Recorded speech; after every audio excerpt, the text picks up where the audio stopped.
Hi, I'm DG. Today we shall consider the type of clauses. In our previous class, we were able to look at the definition of a clause. Remember I said that a clause is a group of words which has a subject and a predicate, and we cited some examples. But today we'll be going to the two types of clauses we have.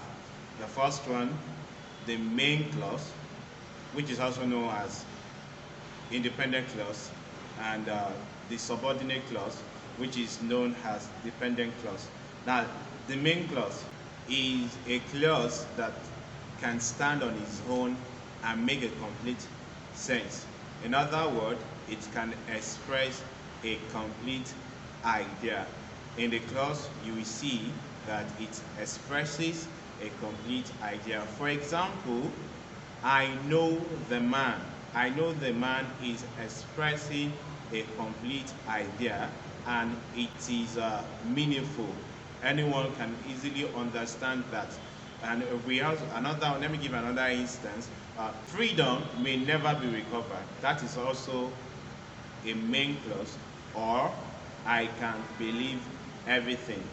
This is not the case when it comes to our subordinate clause. As you hear the name, listening to the name subordinate, it means that it is not the main thing, it's just subordinate, all right? And it's also known as dependent clause.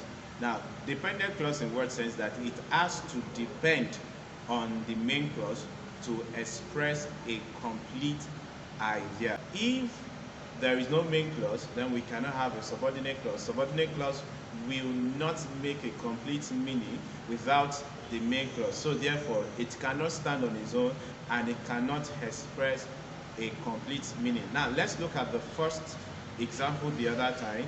He knows the man. Now, like I said, he knows the man is a main clause. He knows the man is a main clause. But we can have a subordinate clause. Now, for example, he knows the man that stole the book. Now, if I say that stole the book without adding he knows the man, it's not complete. He knows the man that stole the book. That stole the book is a subordinate clause. That stole the book is a subordinate clause. Now, let's isolate it. That stole the book is not expressing a complete thought. So it has to be with the main clause. Or another one, freedom may never be recovered when it is released voluntarily or when it is relinquished. Let's use relinquished. When it is relinquished voluntarily. Now, when it is relinquished voluntarily is a subordinate clause which has to be joined to the main clause to make a complete sense. Or the last one, I can believe anything provided it is quite credible. Now, provided it is quite credible is our subordinate clause there.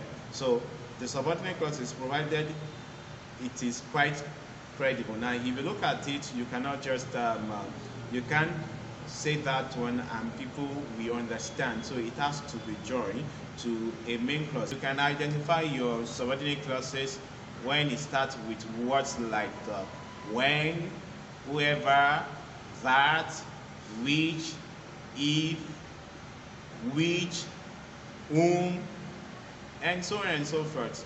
In our next class, we shall consider some of these things. In our next class, we shall look at nominal clauses, adjectival clauses, adverbial clauses, among others. So till next time, you can also give your own examples in the comment section. See you in the next class. Bye for now.